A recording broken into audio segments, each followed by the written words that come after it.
Nós vamos agora entrevistar a juíza de Direito da Infância e da Juventude, a doutora Maria Luísa de Moura, para falar sobre o Dia Nacional de Combate ao Abuso e Exploração Sexual de Crianças e Adolescentes. Hoje, que é o dia 18 de maio, que a gente então fica sempre nessa lembrança para reforçar a consciência de muitas pessoas. Bom dia, então, para ela, a doutora Maria Luísa. Olá, doutora Maria Luísa. Bom dia para a senhora. Tudo bem, doutora Maria Luísa? Bom dia, Joelson Silva. Bom dia. Bom dia ao telespectador também. Laércio Andrade, o Joel, você está mais radiante, Jornal do Piauí. Olá, tudo bem? É o seguinte, daqui a pouquinho a gente fala no que vai acontecer hoje, não é isso? Como é que está a situação das crianças e adolescentes no dia de hoje. Mas eu gostaria que a senhora fizesse primeiro um apanhado, né? Fizesse primeiro assim, um histórico, que essa é quase como se fosse uma cultura de exploração, não sexual, não sei, talvez sim, mas pelo menos a exploração no trabalho já existe culturalmente há muito tempo, como se via uma família no interior, na fazenda, né? Está escutando direito, doutora? Existia uma criança na fazenda, existia uma pessoa no interior, na família pobre, aí o dono da fazenda já pegava, botava em casa para ficar ganhando só o resto de roupa, comer depois do povo, não é isso? Sem pagamento nenhum, achando vantagem que tirou a pessoa da miséria, da fome. Isso ainda continua, mas faça um levantamento cultural para a gente sintonizar depois aqui no presente. Sim, Laércio, a infância ela é violada dentro de casa. No Brasil, 90% dos casos de violência sexual e outros tipos de violência contra a criança e o adolescente, elas ocorrem no ambiente familiar ou muito próximo, né? Como você falou aí, o patrão. Praticados por quem deveria cuidar, quem tem o dever de proteger a vítima, acaba sendo seu algoz. E nesse tempo de pandemia, que trouxe a necessidade do isolamento social, no caso do Piauí, que foi um dos estados que adotou o lockdown, o risco para crianças ainda se tornou maior, pois estão convivendo mais diretamente com o agressor. E muitos dos violadores, eles estão dentro de casa, são parentes, pai, padrasto, tios, avós, vizinhos, são terceiros de diversas classes sociais. Pessoas que convivem com as crianças, né, doutora? Bem, já está falando aqui no assunto já atual, mas eu retorno aí da minha pergunta inicial, né, para a senhora fazer um comentário sobre a questão cultural da exploração da criança dentro de casa, né? Isso já existe há muito tempo.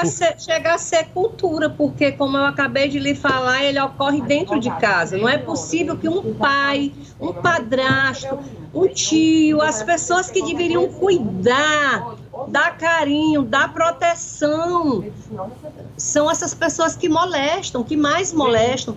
Todos os dias eu recebo aqui no juizado uma notícia pior do que a outra. Eu penso que já recebi a pior, quando é no dia seguinte, chega outra pior. Então, não dá para entender, não dá para a gente aceitar como é que essas pessoas que deveriam proteger, elas são as que mais agridem, são as que mais violam, são as que mais violentam nossas crianças e nossos adolescentes. Acabei de receber agora uma notícia que estou com a senhora ali sendo medicada, tomando calmante, porque ela não consegue nem contar a história de uma criança de apenas 8 anos que foi abusada.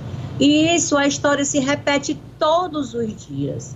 Então, é necessário uma conscientização da população, das famílias principalmente, porque são essas famílias que têm que cuidar. A família é a principal responsável, a família, a sociedade e o Estado. Doutora, eu estava me referindo no começo até mesmo a questão de trabalho, né? Além de depois eu entrar nessa parte sexual, que a questão de trabalho também as pessoas são muito exploradas, não é isso? Que tiram Sim, do no seio trabalho infantil, o trabalho infantil a gente sabe que é cultural no Nordeste e no Piauí não é diferente. As crianças, elas são utilizadas ou são usadas, são exploradas para o trabalho infantil, no patrão, em casa, em todos os locais que você chegar vai ter uma criança sendo explorada nos sinais. A gente vê hoje mesmo, nós estamos tendo problemas com os venezuelanos que estão utilizando as suas crianças nos sinais de Teresina. Nós fizemos uma reunião esta semana que passou, a rede de proteção reunida, não só o juizado, mas a Secretaria de Ação Social do município, em parceria com outras instituições, conselhos tutelares, E a notícia é que os venezuelanos declararam que não vão retirar as crianças dos sinais porque só recebem a esmola, né, porque é esmola ou a contribuição, a colaboração de quem está se manifestando no sinal, se tiver com a criança no colo. Se ele estiver sozinho, ninguém se manifesta. Mas não só os venezuelanos, doutora, porque piauienses mesmos, pessoas daqui, a gente já vê em vários sinais, não é isso? Famílias inteiras, pai, mãe, duas criancinhas, para sensibilizar mesmo, para ver se a pessoa dá dinheiro. A gente fica com o coração muito apertado entre a cruz e a espada. Ajuda ou não ajuda? Dá ou não dá? A gente está citando os venezuelanos porque foi a última reunião que tivemos, mas no Piauí não é diferente. Nós sabemos que no interior, na zona rural, essa história de quebra de coco, as crianças são exploradas. Crianças e adolescentes sempre são exploradas. Quando tem os eventos de grande porte, os pais estão ali vendendo qualquer coisa, até bebida alcoólica, a criança sempre está presente e a gente tem que fiscalizar, tem que ir atrás, o conselho tutelar tem que estar em cima, verificando, porque essas crianças sempre estão participando de alguma forma. Doutora, cada história é uma história, né? Cada contexto é um contexto, porque às vezes não tem que deixar em casa, não é isso? É impressionante. Eu, na minha vida de jornalista, eu já vi tanto absurdo que ainda hoje povoou meu pensamento de forma negativa, como a senhora está relatando, que tem uma senhora aí que não está nem conseguindo contar as histórias, não é isso? Enfim, são coisas que a gente vê, que a gente prova pelo que é a nossa presença, mas não pode quase que fazer nada, a gente fica de pé e mão atado, porque parece que não tem solução. Parece que as pessoas têm aquela vontade de maltratar. Voltando para a parte sexual, que é uma parte mais severa, mais cruel contra as crianças, eu me lembro que uma amiga minha, que era diretora de um colégio, né? E aí descobriu que o pai estava molestando todos os filhos da casa de menores e tudo mais. Quando foi determinada a história, a mãe retornou ao colégio pedindo que alguém fosse com ela retirar a queixa, porque ninguém estava mais comendo, não tinha mais alimento dentro de casa.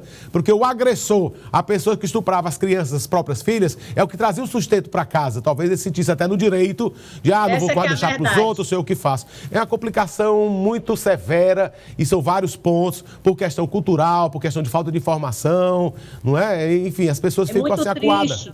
A gente se sente impotente. Eu aqui nesse juizado, que já tenho mais de 12 anos de atividade, eu confesso que eu já não sou mais a mesma, porque essa história se repete durante vários anos, todos os dias da minha vida, e conviver com isso não é fácil, porque você se sente uma formiguinha para dar resposta à população, sem ter a estrutura, sem ter o apoio que a gente, que o Juizado da Infância e Juventude necessita, né? A gente precisa trabalhar em rede, né, com a sociedade civil, com o sistema de garantia, não dá para fazer sozinho. Né? Agora, doutor, quando se fala em sociedade civil, eu acho às vezes a pessoa meio cúmplice ou anestesiadas pelas situações, ou então ficam caladias se fingindo de mortas, porque já aconteceu algum caso muito cruel dentro da família, porque isso independe da situação financeira da pessoa, para acontecer abuso sexual, estupro de qualquer idade,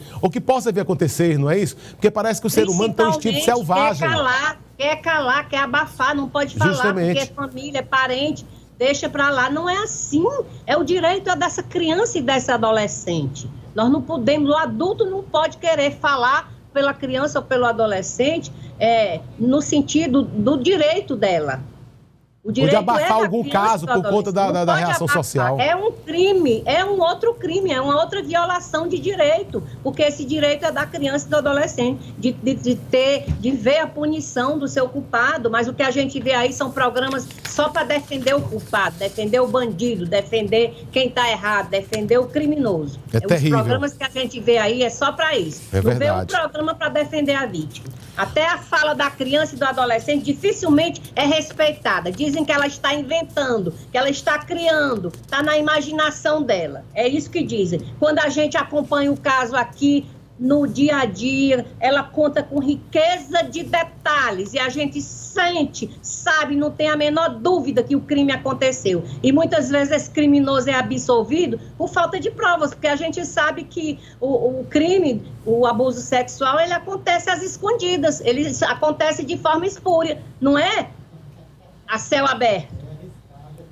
É muito complicado, aí, é uma situação tão constrangedora, tão ruim para nós. A criança é vítima e revitimizada e é ouvida aqui e acolá da polícia, no conselho tutelar, no juizado, não sei aonde, e ao final ele é absolvido por falta de provas. E aí essa criança ou esse adolescente vai voltar a conviver com esse abusador porque não tiveram provas para condená-lo? Porque não houve condenação, não é porque ele não seja culpado, não houve condenação por falta de provas, né? Que as pessoas confundem, chegam aqui dizendo, com uma sentença dizendo que ele foi absolvido e que a criança tem que voltar a conviver com ele dentro de casa, né? Quando a gente sabe que aquela absolvição não foi porque não aconteceu o crime, foi por falta de provas, porque o crime aconteceu às escondidas. Só por isso. São situações terríveis que acontecem no dia a dia. Para o juiz pegar essa criança que já está doente, está abalada e devolver para conviver.